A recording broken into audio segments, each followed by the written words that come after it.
All right, guys. First, truly, truly, truly scary movie of the season. And I got to give you props, Brett. You held up really, really well. Now, we didn't get our way.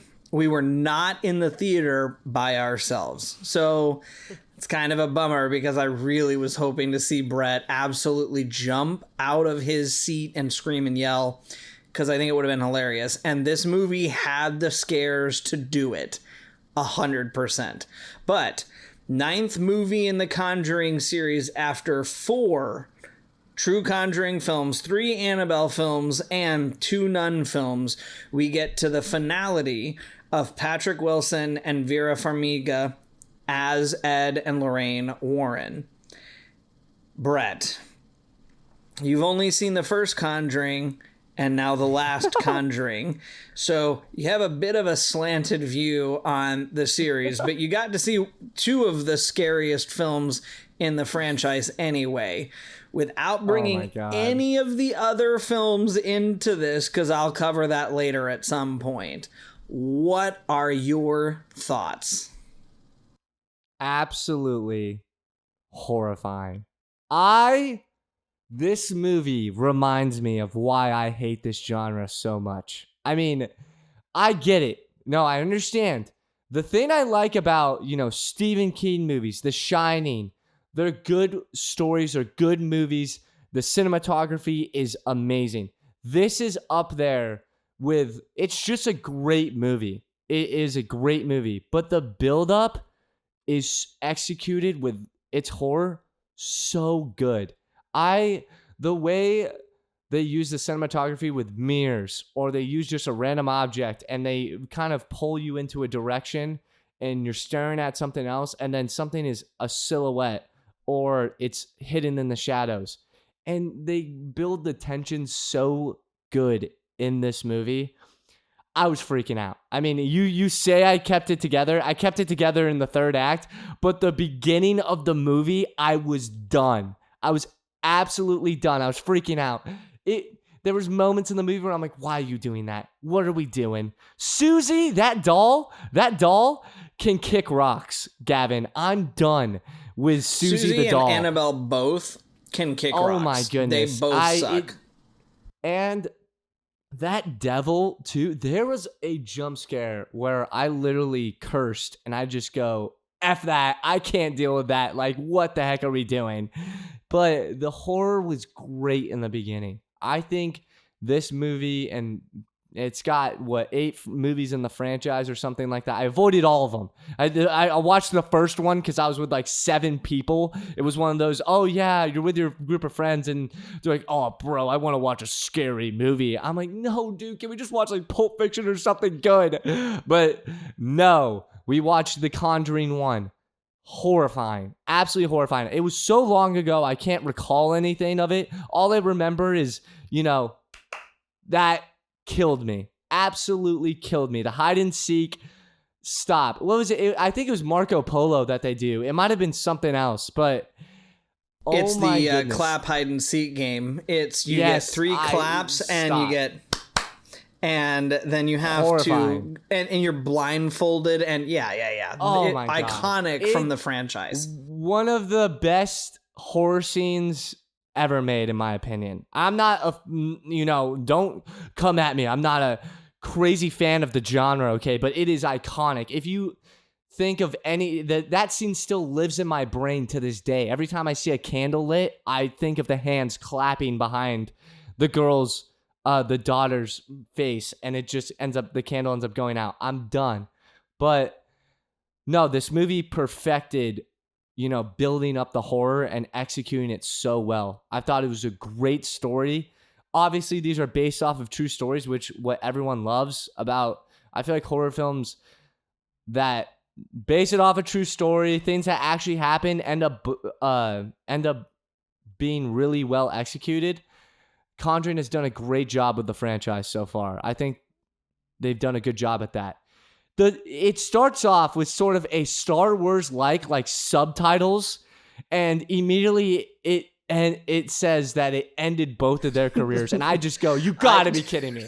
I'm done. I loved your reaction. I'm already done. Immediately. Because he's sitting in the seat and he reads it and it goes, it ended both of their careers based on a true story. And Brett just goes, no, absolutely not. I'm done. I'm done. I'm over it. I'm out. I'm done. This is stupid. Oh my goodness. 30 seconds into the movie. It's the family that they focus on for the Paranormal Activity. Really strong. There's a couple of scenes that stick out to me. I'm going to spoil everything. Whatever. I kind of don't. It's not my genre. I don't really care. Gavin's going to get into the details anyways. So I'll spoil a couple of things. You better have watched the movie before you've done our reviews. If you've watched us, the 30 people that have watched us, and you don't understand that we spoil everything, then what is wrong with you? Absolutely everything at this point. Absolutely everything. This is going to be like episode 21. You guys aren't rooks at this point. And for those of you that are rookies, welcome to the show. We're the fake Cine-Files. We spoil the movies from start to finish, okay? We don't hit every single thing in the movie, but like all the really big stuff, if you think it's important, it's in here. Yes. I love how they start off with the beginning. Their first Paranormal Activity Paranormal Activity scene. And it's very horrifying.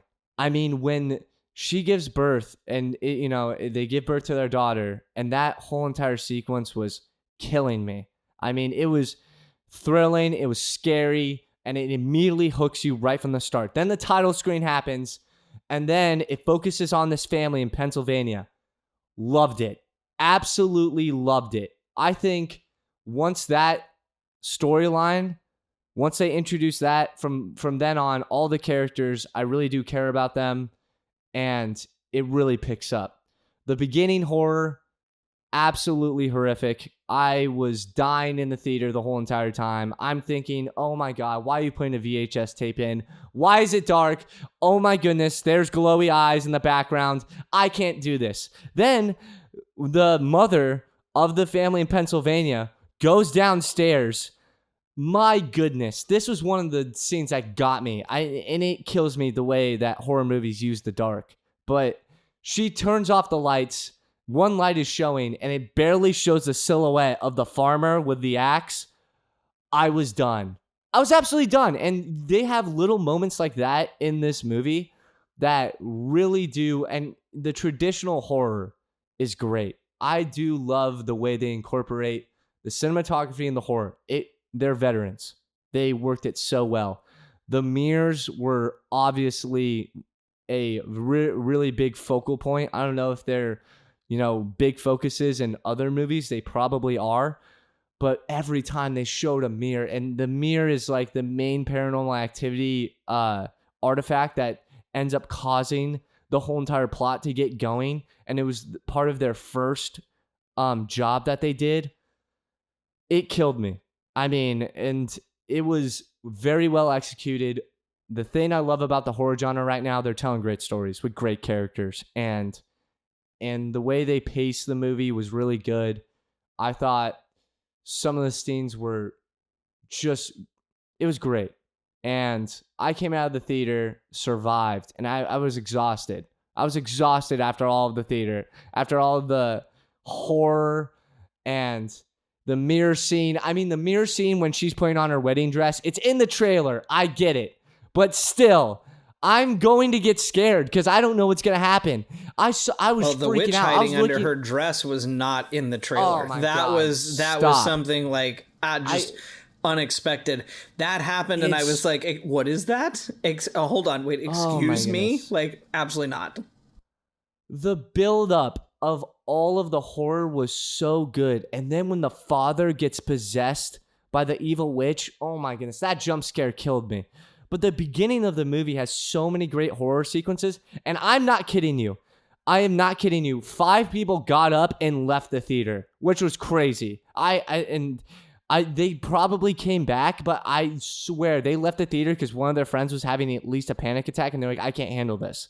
It was that scary of a movie. If you're a fan of the franchise, I'm sure this was a great portrayal and a great finale. Mission Impossible, take notes on, actually having a good finale to the series. golly, I mean, please. I'm begging you. It's too late to do it now, but oh my gosh, like, God, seriously. But it was very well executed. I'm a big cinematographer fan. I love good camera work, and the camera work was on point. The characters were on point. I love that they focused on the parents' daughters. Sorry, I'm forgetting the names. I apologize. I'm not the biggest fan of the series. It's okay, but I love that they made the daughter kind of the focal point, and exploring her journey and how she deals with seeing paranormal activity. It was super fun watch, and the horror genre keeps on surprising me with good stories, which is just baffling to me. Gavin's been sending me all this stuff on Instagram, and I'm like, what are we doing? Why is this genre getting so good? I mean, we're watching trailers before the movie, and they're all great. By the way, we have to talk about this. I don't want to interrupt the review, but we went to the wrong theater, by the way. We'll get to that towards the end. We'll get to that towards the end, but we sat there and Weapons started playing, and I was shook. I was like, this is the most embarrassing thing I've ever done in my life. But we'll get to that later. So we'll talk about it later. Oh my gosh. But The Conjuring, I'll end my 5-minute rant, 11-minute rant. But The Conjuring was a good movie. Great story. I'll let Gavin take the reins of the whole entire thing, but I survived. That's all I have to say. It was horrifying. Great character development, great story. The third act was exciting and my roommate hates when I say this, but bombastic. So, it was a good movie. I really loved it. And The Shining, Doctor Sleep, Stephen King movies, I really love those. It is the reason why I hate horror movies. And this was a good movie. It was a good movie, and I loved it, and I was locked in the whole entire time. Whoever's the cinematographer for this movie, please hit me up for a lesson in how to shoot mirror scenes or whatever, because that was phenomenal. But take it away, Gavin. I've spoken for too long. All right, so we'll fill in some names here. The Warrens' daughter, Judy. Being the focal point of this story, I was a little curious when they announced that she was going to kind of be the focus, because through the other 3 Conjuring films and in one of the Annabelle films, she kind of shows up, but she's not really like an important character in any of them. She's kind of just Ed and Lorraine Warren's daughter. And sometimes, like when they're dealing with the demon Valak, or when they're dealing with Annabelle, she's affected by these presences. But they don't really get into her history much. So the movie opens, and they're investigating their very, very, very first case ever. They get called out, and this woman says that her father had been feeling this kind of presence in the shop when he was alone, and then he went and hung himself. So Lorraine Warren, who has the ability of a sixth sense in a way. Yeah. Towards the dead, basically. Dead, demons, ghosts, all that jazz. And she goes in and she sees this mirror. And by the way, one of the best shot scenes, she's looking in this mirror and his feet are kind of just hanging, suspended behind her. It's so tense. It's terrifying. And she's pregnant. She's pregnant with Judy. And she goes to reach out and touch the mirror, and the mirror shatters, and you see the baby writhe, and all of a sudden she just goes, I know something's wrong. So they speed to the hospital, the demon's crawling in the corner of the room, getting ready to attack her, and Judy is stillborn. They pray, and Judy is brought back to life, but she was stillborn for a whole minute before anything had been happening. And so it's an incredibly emotional, incredibly thrilling, incredibly scary moment to start the first 6 minutes of the movie. Already, I'm locked in right there. I mean, I've gotten more information on Judy Warren than we've ever gotten through any film ever, because the most you see from her is her interacting with her babysitter or being terrified by other things that are in the house, while Ed and Lorraine Warren are on separate cases doing other things. Then, as the story progresses and you see Judy grow up, you figure out that that sense that Lorraine has, Judy also has. But Lorraine, understanding the difficulties that that sense can bring, has taught her something to kind of suppress and shut it out. That is a huge setup for something that becomes so much more important later on in the story. And then you get the Smurls who are being oppressed because the mirror that showed up in their first case is, of course, found its way into their home. And this is the connection between their first case and what ends up being their last case. And Judy, because the demon that was in that mirror is after Judy the entire time. And it leads to this giant epilogue of events that eventually finds all three of the Warrens at the house fighting this thing together as a family. But you get to see the struggles of Lorraine being scared that Ed is going to have another heart attack, being afraid for Judy as she sees her struggling with the things that she knows she's seeing and the things that she knows that she's feeling. Lorraine being scared after 30, 40, 50 years of seeing all of this stuff herself.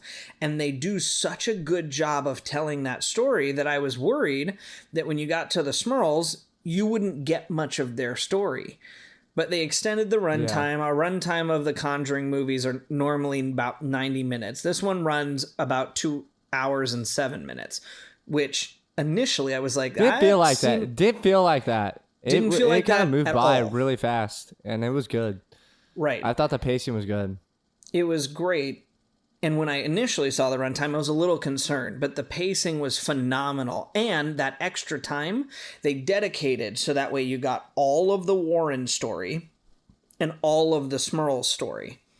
And you got to see the oppression, every single stage, you still got to see them doing all of this other stuff.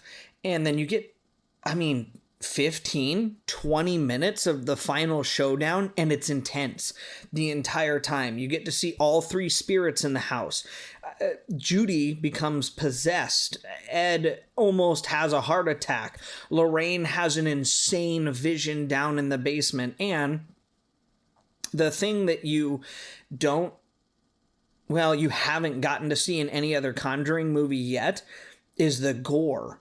This is a step up. This is, as we've previewed in other episodes, this is the first R-rated Conjuring movie that they've done. So you get a scene down in the basement with Lorraine where you figure out that the farmer, who's the guy with the axe, is actually found his wife in an affair and then trapped his cheating wife and her mother in the basement and killed them with an axe when they were alive.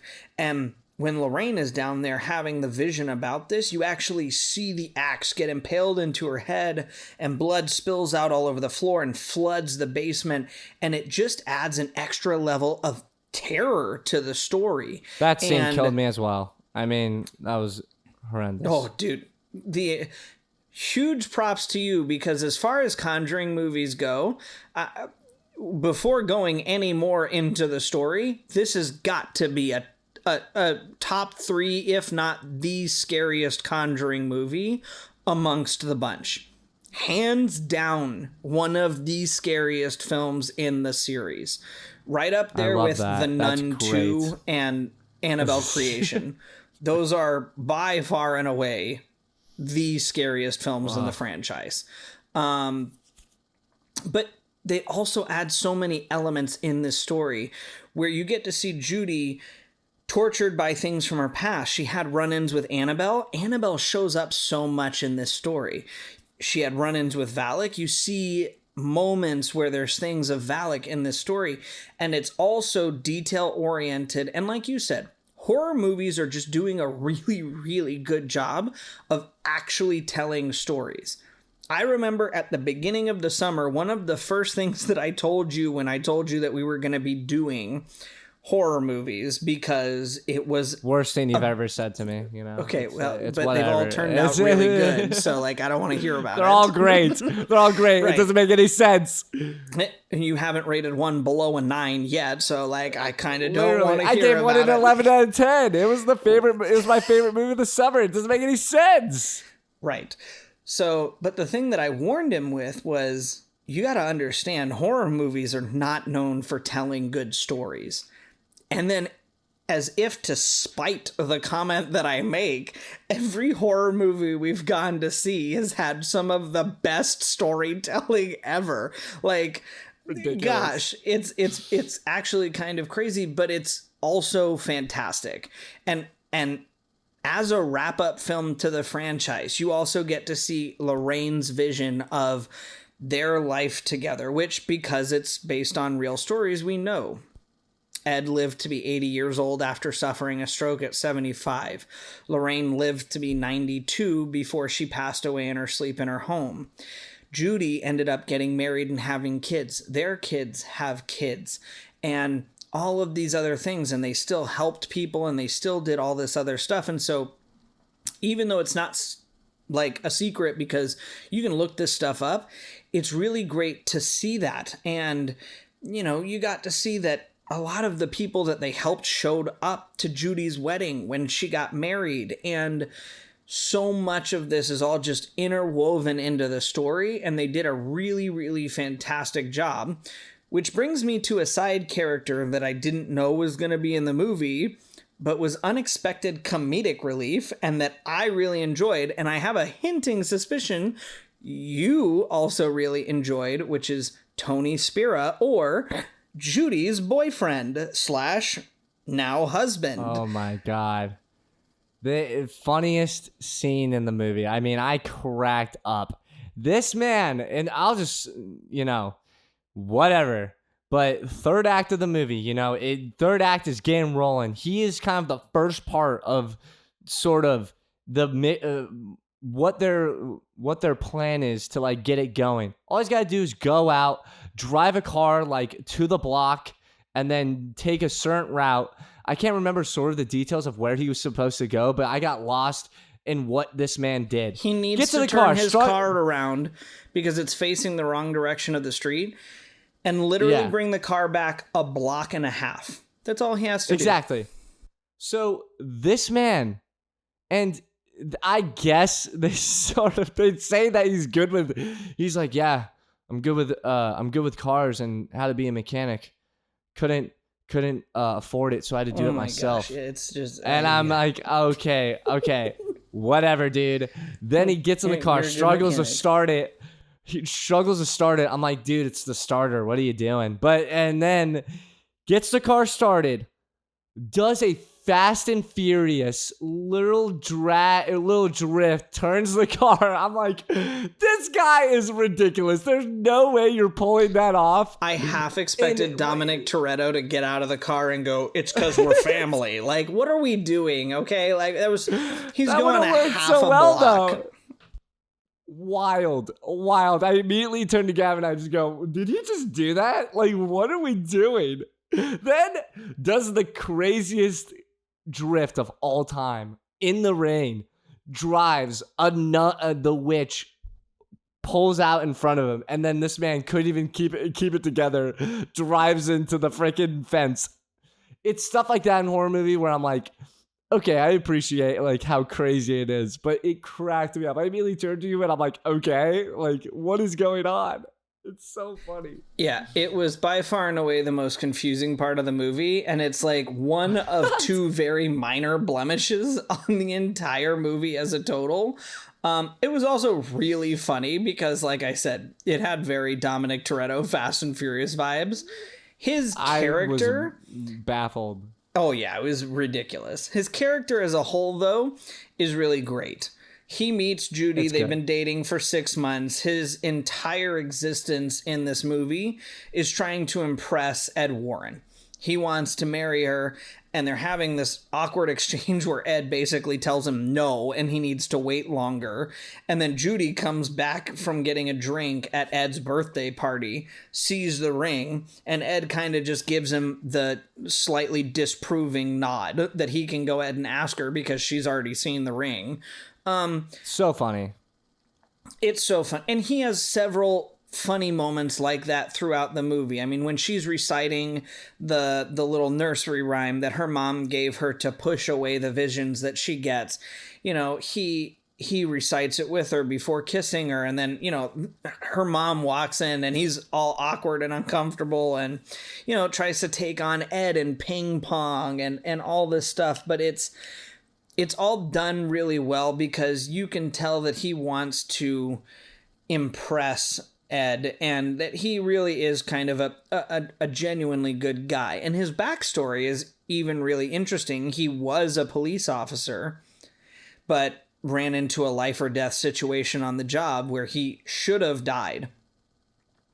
And then when he didn't, he decided that life was too precious and that instead of continuing in a job where he might die at any given moment, that he was going to pursue life to the fullest. And one of those things that pursuing life to the fullest was Ed's daughter, Judy, and marriage to her. And so that was, it's nice side character development that didn't overtake the story, but was really great to adding that little element to it. Yeah, I totally agree. That's one of the things I did really like is this is the last movie of the franchise. It's kind of the finale, their last job together.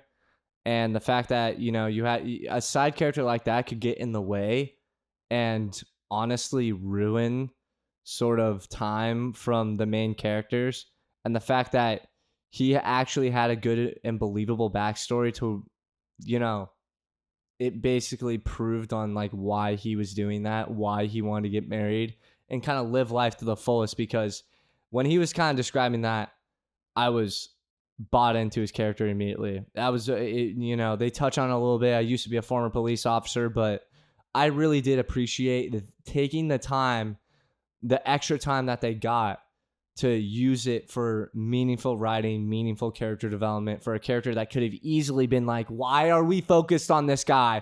What is going on? You know, we have the Warrens to worry about. So, you know, having that little character development made me believe in their relationship, and it made me believe in, you know, when he would either do something important or he would do something crazy like drift a car, you know, in 360 and then drive.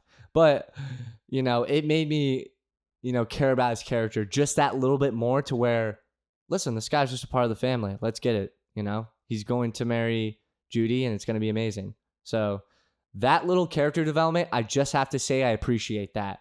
And it's good writing. Well, and it pays it off in the end when Ed tosses him the keys to the room with all of the artifacts from all the cases they've ever worked with a welcome to the family line. If his character isn't well developed, if I don't care about him, if he's got no backstory, if there's nothing to him, I don't care that that's happening.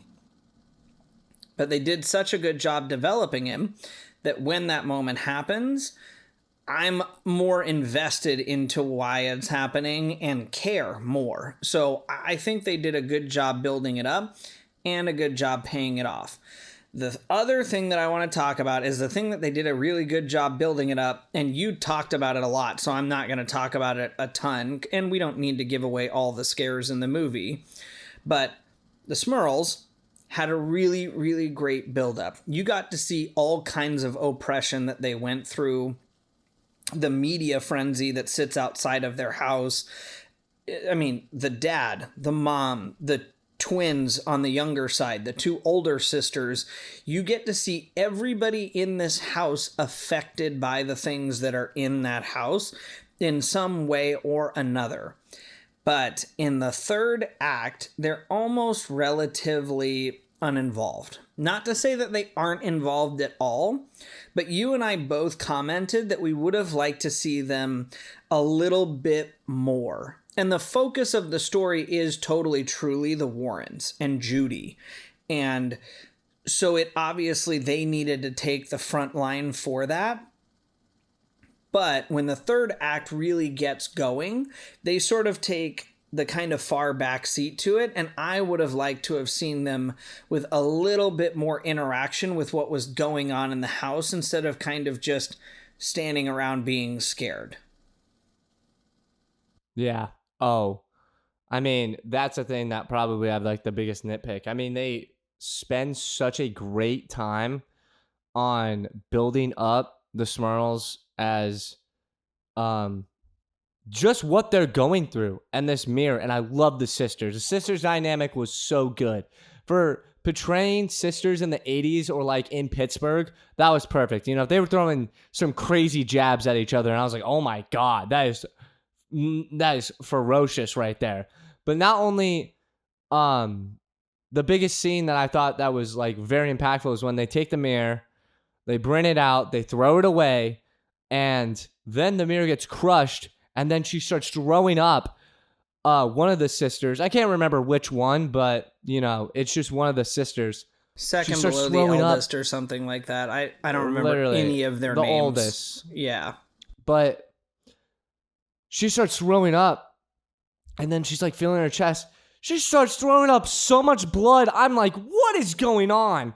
Oh my goodness. I was taken back by it the whole entire. I was like, oh my God. And then blood's going everywhere. And then she throws up in the sink, all blood. And then it's little pieces of glass. I'm like, holy crap. The thing is, should have died. But we'll cut some slack. It's okay. I mean, I guess your organs can be shredded and then you throw up blood, 2 liters of blood and you're fine. But it's okay. I'm glad that she stayed alive. The thing is, the third act is great. It's so entertaining. I'm locked into the whole entire time. There's a lot of great moments, especially with Annabelle. You know, screw it. I'll spoil all the scares. I don't really care. But Annabelle has like an it moment where she just pops up, turns into a life-size Annabelle, and then comes at Judy. Crazy. Bigger than absolutely life size. Crazy. She's like 12 feet tall. It's and wild. Starts chasing her down the hallway, and like she's massive, and they do a great job with the cinematography too, because Judy's like flashing the flashlight to the left and the right, and then you get one big one as the music swells, and she's like in her face, right in the camera, and it's just terrifying. Music was perfect, but I wish, because they kind of have a crazy moment with the father and Ed, and they're trying to take the mirror out. They're trying to do their process, trying to execute the plan. Things go haywire, obviously. A lot of things are happening. And then the Smurls' whole entire family and kids kind of just get a cop out, and they end up just coming out of the house. I wish, because they were such a focal point, and that's what made it so scary, because I'm thinking in my head, there's so many scary moments with the Smurls. There really is. I kept on saying to you, get them out of this house. Get me out of this house in the movie. I was done with it. I mean, it was horrendous. And every time you're in that house, you know something's going to happen, and they execute it to perfection.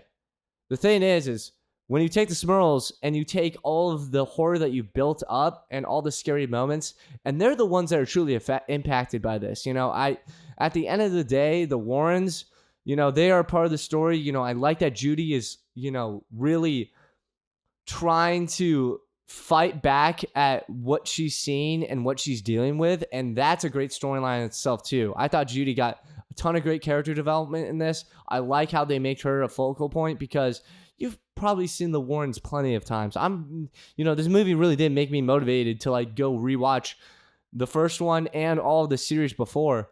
But you making her the focal point and getting new stuff for the franchise. I don't know if she was featured a lot more in the previous ones, but making her a focal point, I thought worked very well.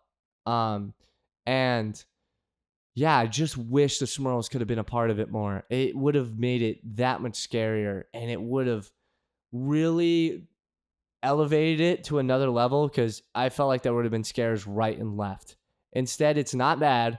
It's not bad by any means. It's just a little creative thing that if you're going to make the Smurls like this big thing, And they build it up so well with the horror. I was so scared the whole entire like first hour and 30 minutes of the movie. I'm like, I can't do this. I'm exhausted right now by the third act. You gotta have them be a part of it, And that's just my opinion. All right, so next biggest question for you, because you are the rook in the horror movie franchise. How did how did this horror compare with the horror for all the other movies we've seen? You think it's the most scary? Easily the most scary. 28 years later is second. Bloodlines had some scary moments, but it's more or less like just obvious dumb horror, really more gory than horror. But this one was traditional scare. There was a point in the movie where I was just done. I was like, you gotta be kidding me, man. This movie is killing me right now. And the scene that scared me the most was the jump scare with the father where they do kind of a triple cut. Oh, dude, that scene is so insane. That killed me. And I thought they were going to do multiples of those in the third act. And I was like, you got to be kidding me. But this movie was truly scary. And it gave me, I told you once we left the theater, it gave me Dr. Sleep vibes at the end in the third act, where it's like just all action, paying off so many tropes of the series, so many good moments. But the first hour and a half are just absolutely scary. And there was the moments with the Smurls kind of killed me a lot. When oh my God, an underrated one is the VHS one. The VHS, when she puts in the VHS tape, stop. Yeah.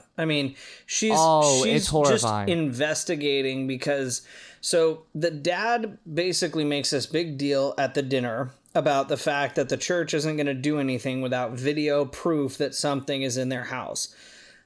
She's pretty sure that when she got her confirmation cake, that her sister initially blew out the candle before the lighting fixture crashed down and cut her on the forehead, which is a whole other different scare that was also terrifying. But she's pretty sure she's got something on tape that she can use. And so she's scrolling, doesn't see anything at first, so she scrolls back and scrolls back and scrolls back. And every time she scrolls back, the camera frame gets closer and closer and closer and closer. And then the last with one, her reflection with her reflection in it, and she finally gets it and sees it, but then you see something in the reflection of the TV standing behind her and glowing eyes above her, and the light pans above her and there's nothing there, and then the camera slowly pans back around and the farmer is there with his axe and just starts chasing her through the living room, and it is terrifying. Just terrifying. They did such a good job with all of the scares in this movie. I'm with you. Every time that there was another scare that was obviously set up, I went, oh my gosh, they're gonna do another one? There's only so many scares that you can fit into a 2-hour, 7-minute movie without it being almost expected, but every single one of them caught me by surprise. They did such a good job with all of it. I loved how they set up the relationship with Judy and Lorraine as well. They set that up, established that, and then when they're at the dinner table and Ed is kind of like, oh yeah, I'm on a heart-healthy diet, let me get a steak and salad. I'm like, dude, that's not an ideal heart and healthy thing, but whatever, dude. And she is seeing things and dealing with this, and she dealt with it at a young age, but Lorraine was kind of like, push him away. You don't want to deal with this. This is going to be horrific for your life. And the jingle that she says, I'm going to save it to a little jingle, but whatever. If I'm wrong, I'm wrong.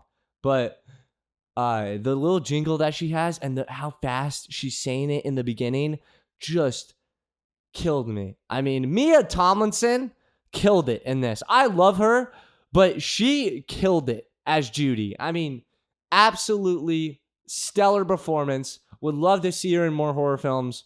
She does a great job in this movie as Judy. And from the beginning, when she starts seeing these, seeing ghosts and seeing these demons, you're immediately hooked, and you're like, "What the heck is gonna happen?" But that dinner scene set everything up. There was just little things that got me, and I'm sitting there. I do the stereotypical, put my shirt over my mouth, and I'm just like biting on my shirt, and I'm freaking out. But there's a lot of little things that just kept on keeping me on the edge of my seat. Whether they would pull a cord or pull a phone, um, pull a phone cord, it all killed me. And I love that stereotypical trope, or like stereotypical horror that keeps you on the edge of their seat. And if they make more movies like that, I'll just dive into it and get used to it. But I love this movie. This movie was great. Which, good news, although the message that I got back on Instagram when I sent this good news to Brett was not so thrilling. He was actually a little more disappointed when I sent it to him. But HBO Max has already announced that they are picking up a TV show for The Conjuring, which means that we are going to get to see more of Ed and Lorraine Warren's cases. Likely with Orion Smith and Madison Lawler, who played the young Ed and Lorraine Warren in this movie. So that way we can see some of their earlier cases. But in the movie, they said they've worked thousands of cases. So plenty of time for thousands of episodes, which I'm extremely excited about. And already been announced, already in production, we will be getting a 10th movie in the Conjuring series, but it will not be with Patrick Wilson or Vera. It's going to be a prequel movie.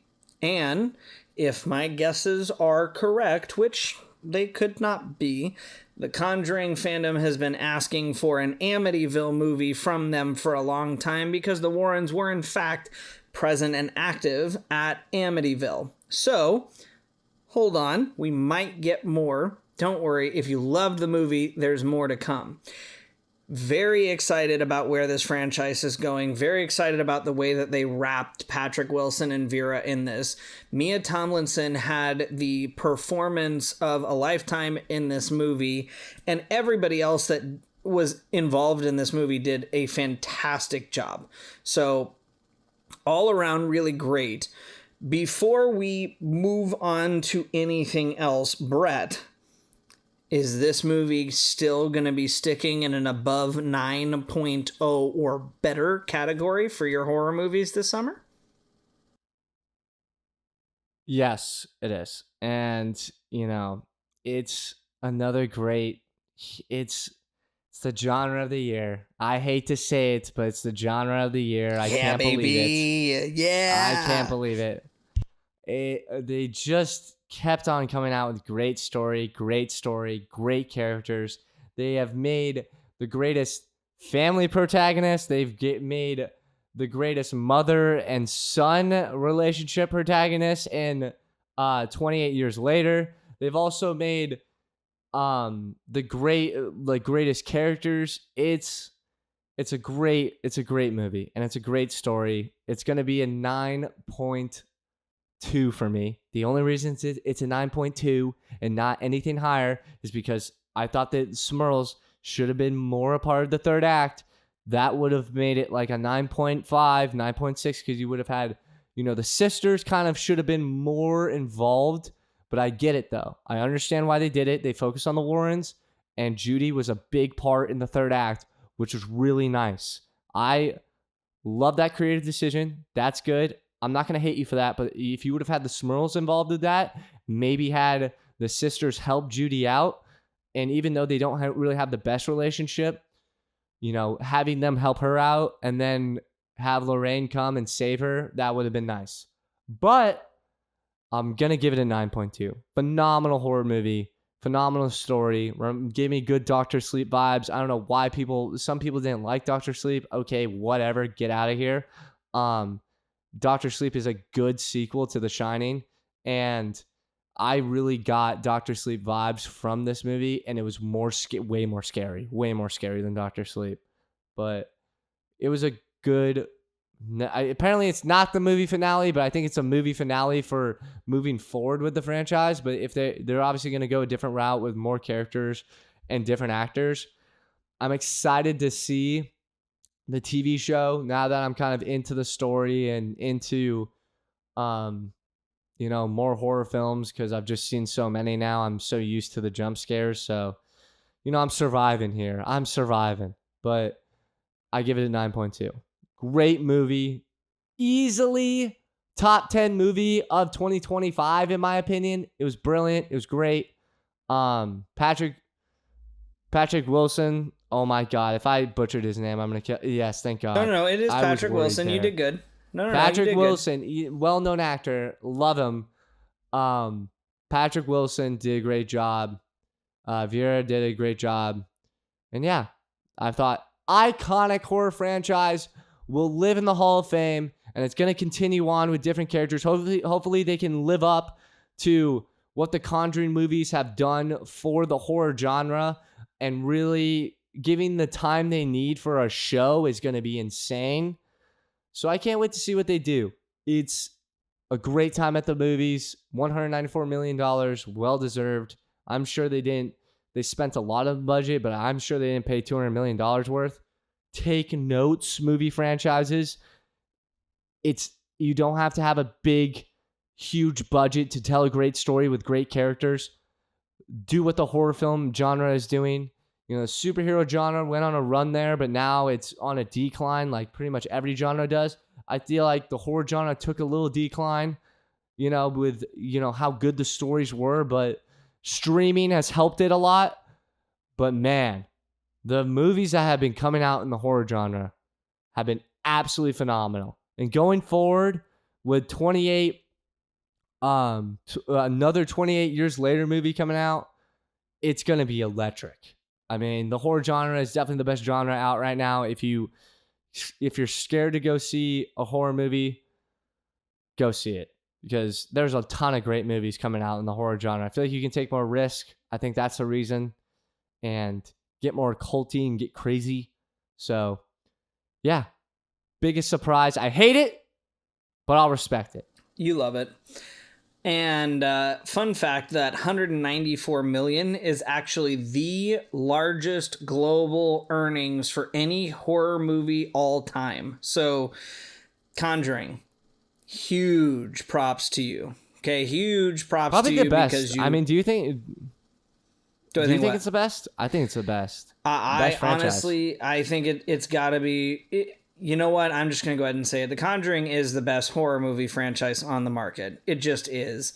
There are others that are really good. The Scream movies have had a couple of ones that are kind of misses. And every Conjuring franchise movie so far has just been so good. Even the ones that aren't as good are still just terrifying. So, by far and away the best horror movie franchise to date. That being said, congrats on 194 million, 9.3. I have all of your history. Beautiful. I've got all 9 movies worth of information, and I loved it. I needed more Smurls in the end, just like Brett does, but Patrick Wilson did such a fantastic job. Vera did such a fantastic job. Mia Tomlinson did such a fantastic job. Ben Hardy, who played Tony, did a fantastic job. The makeup and things that they did for the ghosts, the demons, the blood effects, the everything, it was all done so well and on such a minor budget. And the cinematography was great. The story that they told was gripping from 30 seconds into the movie until the last credit rolled. And Mission Impossible, this one's for you. This is how you wrap characters in a franchise, okay? I have been waiting to get this off my chest this entire podcast, but I wasn't going to rant about it until the end. Okay, this is what I wanted for your franchise, all right? I walked out of that theater perfectly satisfied with the way that the Conjuring movies have wrapped up with these actors. Yes, we're getting a TV show. Yes, we're getting a prequel. No, it's unlikely that we get Patrick Wilson and Vera back for any of those, and that's fine because their portion of it was wrapped up perfectly in this movie. It was phenomenal. It is a movie that when I go back and I watch horror movies in October, I will watch again and again because you did a fantastic job with it. I am never watching that Mission Impossible movie ever again. Never. You stink. Facts. And Conjuring, you did great. Thank you. I'm so done. I feel like I waited really patiently to do all of that. We're 50 minutes in. I could have done that way sooner, okay? But like I waited patiently. I knew you were keeping it in, but I also have to say the ending of this is poetic. It had me emotional a little bit. I mean, I loved Lorraine's monologue at the end. And it was so beautiful. And the end credits are great too because they kind of pay homage to the real Lorraine and Ed Warren who actually dealt with these things.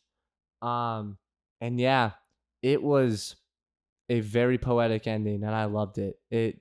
And you described it as well. Like those are all the people that they helped out and were all the cases that they went through that were at their wedding. It's just a beautiful ending, man. And such a great end to the series. I have to give it its flowers. And yeah, you know, we reference Mission Impossible at least once of how disappointed we are in it. It's so funny that's like our trope and that's our thing. It's gonna be the bad thing until we find a new bad thing, okay? Because you guys screwed up. That and Jurassic World. And oh my gosh! Honey, don't. Oh my God. The 3 worst movies of the year. I'm not even waiting until our summer wrap-up episode, which is coming soon. But those are our 3 worst. We will go over it again in our summer wrap-up episode, but stand on your truth. Those are the 3 worst, period. Oh, of the year, probably of the next several years that we're doing this as well. They're going to stand up for a long time. Like, awful. In other news, next week we do the what is claiming to be the most brutal horror movie of the summer, The Long Walk, which is based on a Stephen King book. Looks to be a very intriguing story. The ability to avoid spoilers has been good, but avoid everything has not been successful. The blurb that I read on it was a movie that is visceral, brutal, and does not pull its punches. So, wow. Get ready for that. I'm excited, and oh my goodness, dude, it's gonna be every great. Week with this freaking. But no. What is going on? Hold on, because we have Regretting You in December, and we have other things coming up. That's there will true. be better things coming up, but we're heading into October, which is officially spooky season. And I'm saying that as I've got lit up pumpkins and jack-o'-lanterns and horror movie characters on my desk because, you know, that's what it is. But we are heading into spooky season. Shortly after spooky season, you'll have a nice reprieve.